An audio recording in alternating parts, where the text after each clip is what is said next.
Mordred with Living Green Renewables. Steve Peichel. Mike Pettit, Milo Electric. And we just finished commissioning a project up in North Branch, Minnesota. This is a 4.8 kilowatt N-phase microinverter system.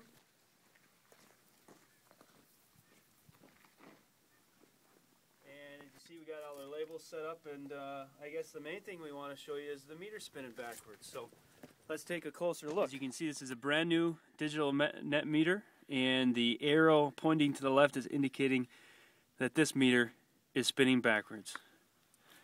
And that means the utility is paying this homeowner.